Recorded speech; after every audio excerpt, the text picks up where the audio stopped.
Ladies and gentleman, ರಾಜ್ಯ ರಾಜಕಾರಣದಲ್ಲಿ CM ಕುರ್ಚಿ ಕಾಳಗ ಕಾವೇರಿದೆ. ಸಿದ್ದರಾಮಯ್ಯ ಹಾಗೂ ಡಿಕೆ ಶಿವಕುಮಾರ್ ನಾ ಕೊಡೆ ನೀ ಬಿಡೆ ಎಂಬಂತಿದ್ದಾರೆ. ನಾನಾ ತಂತ್ರ ಪ್ರತಿತಂತ್ರಗಳನ್ನು ರೂಪಿಸ್ತಾ ಇದ್ದಾರೆ.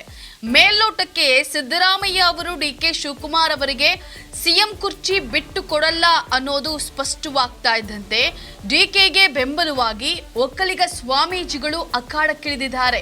ಇದು ದೆಹಲಿಯಲ್ಲಿರುವಂತಹ ಕೇಂದ್ರ ಮಂತ್ರಿ ದಳಪತಿ ಎಚ್.ಡಿ. ಕುಮಾರಸ್ವಾಮಿಗೆ ತಳಮಳ ಶುರುವಾಗಿದೆ. ಅರೆ ಇದೇಗೆ ಅಂತೀರಾ? ಎಸ್ ವೀಕ್ಷಕರೇ, ನೆಲ ಜಲ ಭಾಷೆಗಾಗಿ ಪ್ರಾಮಾಣಿಕ ಪತ್ರಿಕೋದ್ಯಮ. ನೀವು ನೋಡ್ತಾ ಇದ್ದೀರಾ ಫೋಕಸ್ ಟಿವಿ. ನಾನು ಪವಿತ್ರ. ಹೌದು, ರಾಜ್ಯದಲ್ಲಿ ಸಿಎಂ ಸೀಟು ಸಂಘರ್ಷ ತಾರಕಕ್ಕೇರಿದೆ. ಹೈಕಮಾಂಡ್ ಬಳಿ ಪವರ್ ಶೇರ್ ಇಂದ ಮಾತುಕತೆ ನಡೆದಿತ್ತು ಎನ್ನಲಾದಂತಹ ಅಧಿಕಾರ ಹಂಚಿಕೆ ವಿಚಾರವನ್ನೇ ಮುಂದಿಟ್ಕೊಂಡು ಡಿಕೆ ಸಿಎಂ ಸೀಟನ್ನ ಕೇಳ್ತಾ ಇದ್ದಾರೆ. ಆದರೆ ಯಾವುದೇ ಮಾತುಕತೆ ನಡೆದಿಲ್ಲ. ನಾನೇ ಫುಲ್ ಟೈಮ್ ಸಿಎಂ ಅಂತ ಸಿದ್ದರಾಮಯ್ಯ ಅವರು ಸ್ಪಷ್ಟಪಡಿಸಿದ್ದಾರೆ. ಇದು ಡಿಸಿಎಂ ಡಿಕೆಶಿ ಅಂಡ್ ಟೀಮ್ಗೆ ನೆಮ್ಮದಿಯನ್ನ ಕೆಡಿಸಿದೆ. ಶಾಸಕರು ದೆಹಲಿಯಲ್ಲಿ ಪರೇಡ್ ನಡೆಸಿದ್ರು ಏನೂ ಆಗಲಿಲ್ಲ. ಹೀಗಾಗಿ ಪ್ರಬಲ ಒಕ್ಕಲಿಗ ಸಮುದಾಯದ ಶಕ್ತಿ ಕೇಂದ್ರ ಆದಿಚುಂಚನಗಿರಿ ಮಠಾಧೀಶ ಶ್ರೀ ನಿರ್ಮಲಾನಂದನಾಥ ಸ್ವಾಮೀಜಿ, ಸ್ಫಟಿಕಪುರಿ ಮಹಾಸಂಸ್ಥಾನ ಮಠದ ಶ್ರೀ ನಂಜಾವಧೂತ ಸ್ವಾಮೀಜಿ ಸೇರಿದಂತೆ ಒಕ್ಕಲಿಗ ಸಮುದಾಯದ ಹಲವು ಸ್ವಾಮೀಜಿಗಳು ನೇರವಾಗಿಯೇ ಅಖಾಡಕ್ಕಿಳಿದು ಡಿಕೆ ಪರವಾಗಿ ಬ್ಯಾಟ್ ಬೀಸಿದ್ರು. ಸಿದ್ದರಾಮಯ್ಯ ಅವರು ಡಿಕೆಗೆ ಸಿಎಂ ಸೀಟು ಬಿಟ್ಟು ಕೊಡುವಂತೆ ಆಗ್ರಹಿಸಿದ್ರು. ಇದು ಡಿಕೆಗೆ ಒಂದು ರೀತಿಯ ಶಕ್ತಿ ಆದ್ರೆ, ಇದು ಕೇಂದ್ರದ ಪ್ರಭಾವಿ ಮಂತ್ರಿ ಕುಮಾರಸ್ವಾಮಿಗೆ ಟೆನ್ಷನ್ ಶುರುವಾಗುವಂತೆ ಮಾಡಿದೆ.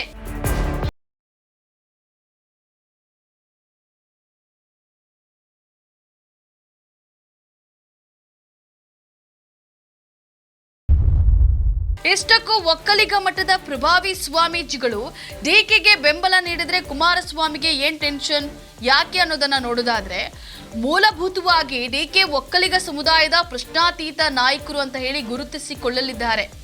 ಅರ್ಥಾತ್ ಈವರೆಗೆ ತಾವು ಪ್ರಶ್ನಾತೀತ ಒಕ್ಕಲಿಗ ನಾಯಕರೆಂದು ಗುರುತಿಸಿಕೊಂಡಿರೋದು ಕುಮಾರಸ್ವಾಮಿ. ಹಾಗಾಗಿ ಡಿಕೆ ಶಿವಕುಮಾರ್ ತಮ್ಮದೇ ಸಮುದಾಯದ ನಾಯಕರಾದ್ರು, ಒಂದು ವೇಳೆ ಸಿಎಂ ಆದ್ರೂ ಕುಮಾರಸ್ವಾಮಿಗೆ ಸಮಸ್ಯೆ ಇಲ್ಲ. ಆದರೆ ಸ್ವಾಮೀಜಿಗಳು ಒಮ್ಮೆ ಡಿಕೆಗೆ ಬೆಂಬಲ ನೀಡಿದ್ರೆ ಅದು ಕುಮಾರಸ್ವಾಮಿಗೆ ಭಾರಿ ನಷ್ಟ. ಯಾಕಂದ್ರೆ ಇಷ್ಟು ದಿನ ತಾವು ಒಕ್ಕಲಿಗ ನಾಯಕರು ಅಂತ ಹೇಳಿ ಬಿಂಬಿಸಿಕೊಂಡವರು, ಈಗ ಅದೇ ಒಕ್ಕಲಿಗ ನಾಯಕತ್ವ ಡಿಕೆ ಪರವಾಗಲಿದೆ ಅನ್ನೋದು ಕುಮಾರಸ್ವಾಮಿ ಅವರ ನಿಜವಾದ ಆತಂಕ. ಹಾಗಾಗಿಯೇ ಅವರು ಡಿಕೆಶಿಯನ್ನ ಬೈಯದೆ ಸ್ವಾಮೀಜಿಗಳು ಡಿಕೆ ಮನೆ ಬಾಗಿಲಿಗೆ ಹೋಗಿದ್ದನ್ನ ಖಂಡಿಸಿದ್ದಾರೆ. ಸ್ವಾಮೀಜಿಗಳು ರಾಜಕೀಯ ಮಾತನಾಡೋದು ಸರಿಯಲ್ಲ ಎಂದಿದ್ದಾರೆ. ಡಿಮ್ಯಾಂಡ್ ಮಾಡ್ತಾರೆ ಡಿಕೆ ಶಿವಕುಮಾರ್ ಅವರು ಮುಖ್ಯಮಂತ್ರಿ ಆಗ್ಬೇಕು ಅಂತ ಹೇಳಿ. ಹಾಗೇನೆ ಸ್ವಾಮೀಜಿ ಕೂಡ ಹೇಳಿದ್ದಾರೆ. ಸ್ವಾಮೀಜಿ ಕೊಟ್ಟಂತ ಹೇಳಿಕೆ ನಂತರ ಸಾಕಷ್ಟು ಚರ್ಚೆ ಆಗಿದೆ ರಾಜಕೀಯದಲ್ಲಿ. ಏನ್ ಚರ್ಚೆ ಆಗಿದೆ? ಒಕ್ಕಲಿಗ ವರ್ಸಸ್ ಐತ ಅನ್ನುವಂತಹ ರೀತಿಯಲ್ಲಿ ತಮ್ಮ ಅಭಿಪ್ರಾಯ ಸರ್? ಈಗ ನಮ್ಮ ಅಭಿಪ್ರಾಯ, ಇವತ್ತು ಸ್ವಾಮೀಜಿಯವರು ಒಕ್ಕಲಿಗ ಸ್ವಾಮೀಜಿ ಇರ್ಬೋದು, ಕೂರ್ಮ ಸಮಾಜದ ಸ್ವಾಮೀಜಿಗಳಿರ್ಬೋದು, ಇನ್ನೂ ಹಲವಾರು ಸಮಾಜದ ಸ್ವಾಮಿಗಳಿರ್ಬೋದು, ಚರ್ಚೆ ಮಾಡಿರೋದು ಗಮನಿಸಿದ್ದೇನೆ. ಅದು ಅವರವರ ವೈಯಕ್ತಿಕವಾದಂಥ ಅಭಿಪ್ರಾಯ. ನನ್ನ ಅಭಿಪ್ರಾಯದಲ್ಲಿ ಇಲ್ಲಿ ರಾಜಕಾರಣದಲ್ಲಿ ಧರ್ಮವನ್ನು ನಾವು ಬೆಳೆಸೋದು ಬೇಕಿಲ್ಲ.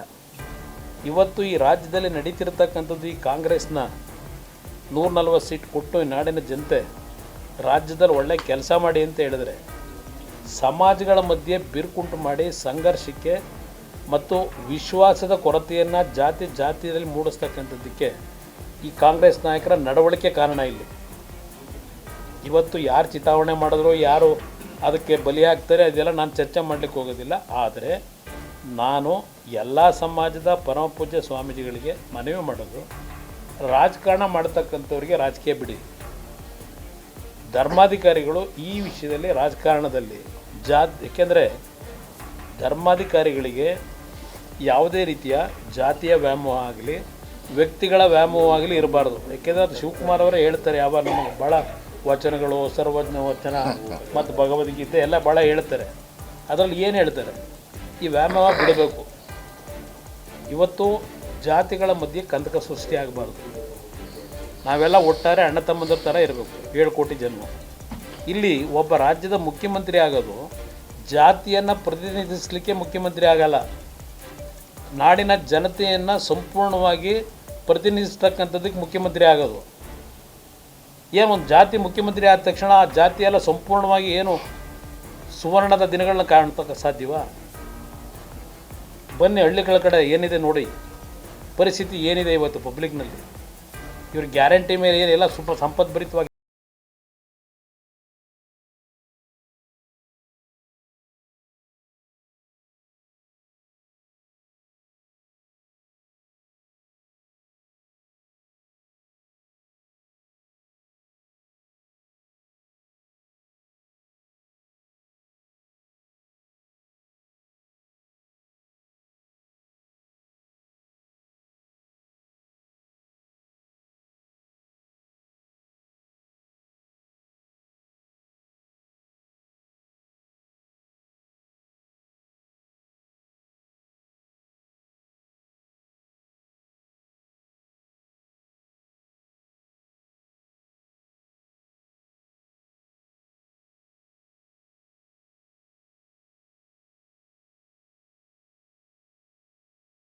ನಮ್ಮ ಸ್ವಾರ್ಥಕ್ಕಲ್ಲ.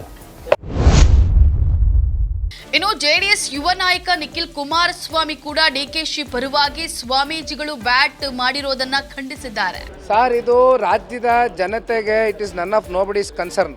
ಇವರು ಏನು ಓರಲಿ ಮಾತುಕತೆ ಮಾಡಿದ್ರಾ ಅಥವಾ ರಿಜಿಸ್ಟರ್ಡ್ ಅಗ್ರಿಮೆಂಟ್ ಮಾಡ್ಕೊಂಡಿದ್ರಾ, ಅದೇನು ಮಾಡಿದ್ರು ನಮಗೆ ಗೊತ್ತಿಲ್ಲ. ಇದು ರಾಜ್ಯದ ಜನತೆ ಒಟ್ಟಾರೆಯಾಗಿ ಇಲ್ಲಿ ಸಫರರ್ಸ್ ಇರ್ತಕ್ಕಂಥವ್ರು ರಾಜ್ಯದ ಜನತೆ. ಕಳೆದ 2.5 ವರ್ಷ, ಬಹುಶಃ 2.5 ವರ್ಷ ಒಬ್ಬರಿಗೆ, 2.5 ವರ್ಷ ಒಬ್ಬರಿಗೆ ಅಂತಕ್ಕಂಥದ್ದೇನು ಚರ್ಚೆ ಆಗಿದೆ ಅಂತಾರೆ, ಅದು ನಮಗೆ ಗೊತ್ತಿಲ್ಲ. ಇದನ್ನು ಬಹಿರಂಗವಾಗಿ ಹೊರಗಡೆ ತಗೊಂಡು ಬರ್ತಕ್ಕಂಥದ್ದಾಗಬೇಕು ಅಂದರೆ ಕೇಂದ್ರದ ನಾಯಕರು ಬಂದು ಮಾಧ್ಯಮದಲ್ಲಿ ಇದಕ್ಕೆ ಪ್ರತಿಕ್ರಿಯೆ ಕೊಡಬೇಕು. ಒಟ್ಟಾರೆ ರಾಜಕಾರಣಿಗಳು ತಮ್ಮ ಸಮುದಾಯದ ಹೆಸರಿನಲ್ಲೇ ಬೆಳೆದು ಬರ್ತಾರೆ. ಆ ಸಮುದಾಯದ ಸ್ವಾಮೀಜಿಗಳು ರಾಜಕೀಯ ನಾಯಕರನ್ನ ಪರವಹಿಸಿಕೊಂಡು ಮಾತನಾಡೋದು ತಪ್ಪು ಅಂತ ಹೇಳಿ ಕುಮಾರಸ್ವಾಮಿ ಹೇಳಿದ್ದಾರೆ. ಇದು ಒಂದು ಲೆಕ್ಕಕ್ಕೆ ಸರಿ ಇರಬಹುದೇನೋ, ಆದರೆ ಕುಮಾರಸ್ವಾಮಿ ಹಾಗೂ ಅವರ ಪುತ್ರ ನಿಖಿಲ್ ಕುಮಾರಸ್ವಾಮಿ ಅವರಿಬ್ಬರ ಆತಂಕ ಇರೋದು ಒಂದೇ.